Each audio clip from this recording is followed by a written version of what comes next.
शिल्पी रघवानी दी हम सबके बीच आप सबके बीच उपस्थित बनी। शायद अभी अपन कलाकारी देखले नहीं की ना, इहो आके भी हाजिरी लगैले नहीं की। चली हाजिरी लगवा में हम ही मदद कर दे।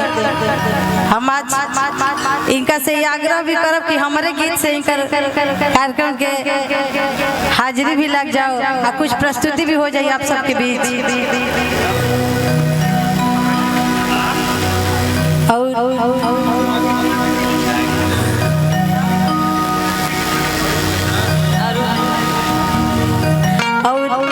मंच के सामने हमने के गार्जियन पूर्व विधायक जी अरुण यादव जी भी उपस्थित बने। इनको बहुत स्वागत अभिनंदन बा और बहुत बहुत आशीर्वाद बिना भी कलाकारी देखले मिलल सब कलाकार के बहुत बहुत अच्छा लगा। बहुत बहुत स्वागत अभिनंदन बा भैया के। और आई मंच पे हमने के टीम अंदीप बाबा के पूरा म्यूजिशियन टीम बा, इहो लोग के स्वागत अभिनंदन बा। और मंच के उद्घोषक हमने के बड़ भैया ऐसे जरा के चाचा कह दे तो खिसिया जाइला जीती भैया, चली जाए दी चाचा कही चाहे भैया कही भैया है, इनको स्वागत अभिनंदन बा। और हमने के गार्जियन हमने के बड़ भैया मंच के उद्घोषक धर्मेंद्र भैया के भी बहुत स्वागत अभिनंदन बा। और मंच पे और एक कलाकार अभय दिवाकर भैया जी जरा के हम छुपा रुस्तम कहिला, ई कोना में लुकाइल रहे, जब मौका आवेला तब बहरी आवेले, तो उनको स्वागत अभिनंदन बा। ताई हम चाह के वो सब सीट ग्रहण कर ली जाए, तब तक हम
क्या होती है। हाँ हमें इधर चले जाते हैं, ठीक है। फिर इधर से मत हटाइएगा हमको, बाद में हम कैमरा भी चेक करते हैं कि हम आए हैं कि नहीं आए हैं। हाँ दुनिया में सबसे खराब एक कैमरामैन होते हैं, मैं बता दूं भाई साहब, रियली मैं बता रहा हूँ, ये मेरे साथ हादसा हुआ है तब मैं बताऊंगा। अभी इन लोगों को फोटो ले लेने दीजिए। करीना सोबिता कहाँ है? उन लोगों को भी लेते आइए।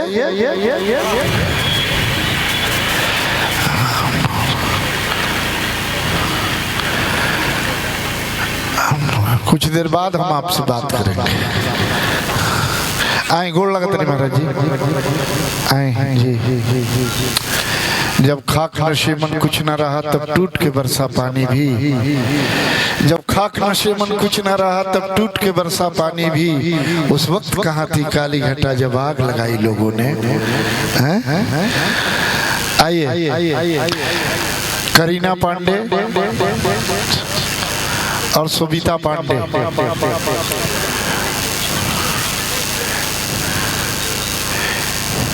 अच्छा इनका नाम मैं नहीं जानता हूँ, शायद पहली बार देखा है। वो जो एक और प्राची पांडे, तो सोबिता पांडे को तुम्हें जानते हैं? प्राची सिंह। अच्छा ठीक है ठीक है। आइए आप लोग भी सम्मिलित हो जाएं।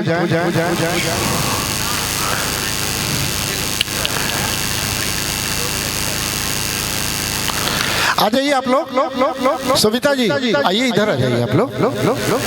फ्रेम में रहिए, फ्रेम में रहिए।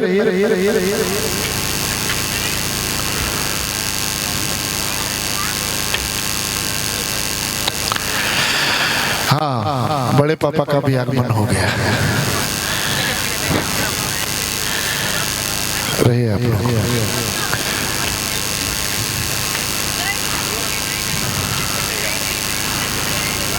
Cameraman roll action.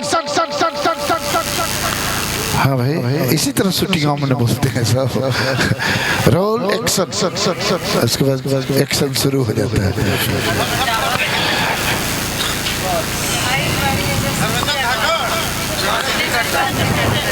हाँ हाँ बड़ा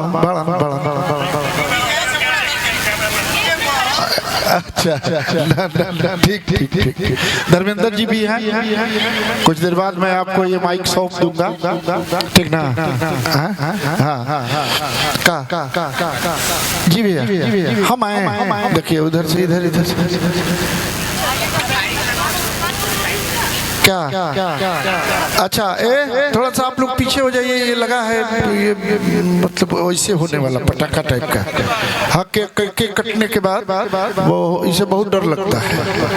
हाँ भाई मशीनरी चीज का कोई भरोसा नहीं ना, पता नहीं उसका मुंह में इधर घूम जाए। आइए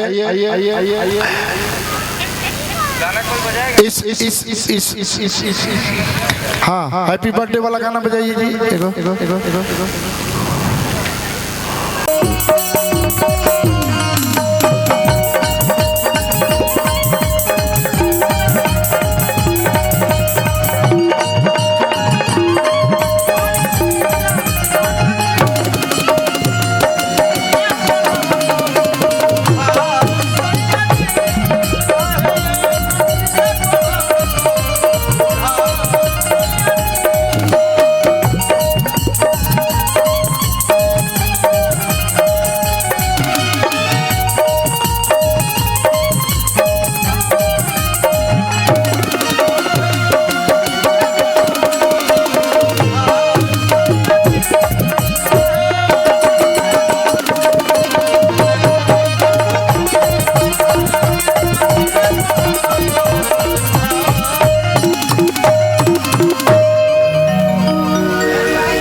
सबसे पहले तो मंच के सामने हमने के जितना भी गार्जियन बैठे बानी जा सब कोई के हम पांडे सिस्टर के तरफ से मंच के माध्यम से प्रणाम बा और बहुत बहुत धन्यवाद दिहल छ। हम पहली बात तो कि भैया के नाम और बबुआ के नाम में हम कंफ्यूजे बनी, दोनों जन के नाम और ए से बा। भैया के नाम आशीर्वाद है और भैया के बहुत बहुत धन्यवाद दिहल छ कि आज बबुआ के जन्मदिन में तमाम कलाकारन के और कलाकार के साथ साथ हमने के भी आज के कार्यक्रम में बोलेंगे और अभियान, हाँ अभियान आशीर्वाद दोनों में कंफ्यूज हो जाते हैं। और मंच पे एक से एक कलाकार अभी जब हमने क्या आवत रही जा तो हमने के छोट भाई हम चाह के तो नहीं जा वैदिक तिवारी। अरे नहीं हम तो सुनले रहे कि भोजपुरी में सब कोई भोजपुरी सुनावेला, बाकी तू हिंदी छोड़ के पंजाबी गीत पर ज्यादा ध्यान देवेला। बहुत सुंदर बहुत अच्छा प्रस्तुति रहल बाबू के, सोहर भी साथ साथ बहुत अच्छा गईले। हमरो भी गीत हम सोचनी कि अगर और एक आध दो तीन गीत हमार गई है तो फिर हम का गए, इतना अच्छा से गईले। हम कहने कि ज्यादा अगर ध्यान से पब्लिक सुने लगे तो कहीं कहीं करीना पांडे के छोड़ा इनके के बुलावा। बहुत अच्छा गईले और काफी अच्छा प्रयास भी बा, तो हम कहब कि सही प्रयास करत रह, हमनी से भी बहुत आगे जीवत, तो हमनी के तो कुछ नहीं जाबी। और मंच पे और कलाकार के तौर पे आकाश इतना ठीक है, इना जानत रहे, तीने बहन जानत रहे, आज जान गनी। सबसे अच्छी बात कि केवल भोजपुरी जबान में गाती नहीं, भोजपुरी की उन गीतों को जो श्रुति से सुनते आए हैं। भोजपुरी की अभी तक कोई लिपि नहीं है, लेकिन हम श्रुति से सुनते सुनते आए हैं। और जो गीत मरणोत्सव होने जा रहा था, उस गीत को इन बेटियों ने फिर से जिंदा किया और बताया कि हमारी भोजपुरी समाज और संस्कृति असल में है क्या। हम उस दौर का भी आगाज और अंजाम दोनों देखे हैं, जिसमें एक बार सामने से भैया हमको गाली दे दें या भैया को हम गाली दे दें तो ही राइफल निकल जाएगा। लेकिन इसने बताया कि अगर मौका और मौका वारदात पर गाली न दिया जाए तो भी बड़ी तकलीफ होती है। अच्छा हम गइल बने तिलक चढ़ावे, सबके नाम से गाड़ी गवाता, हमारे नाम से सिडुआ भणुआ कोनो कहते नहीं के तो कितना खराब लगी कि देखो हम ही फालतू गली का हमरा कोनो गाड़िए नहीं खिसगावत, तो गाड़ियों नहीं लागेला। एगो शेर है भोजपुरी के हमार बहुत पहले के, अनहरिया तो अनहरिये है अजोरियो नीक लागेला, लइका ऐसे गिर जाला खड़क के तो बड़ा कपार झनझनाला, लइका भैला पे पिटाला थरियो तो थरिया नीक लागेला। थरिया का आवाज नीक लागेला नो, ऐसे किचन में गिर जाए तो मन झनक जाला।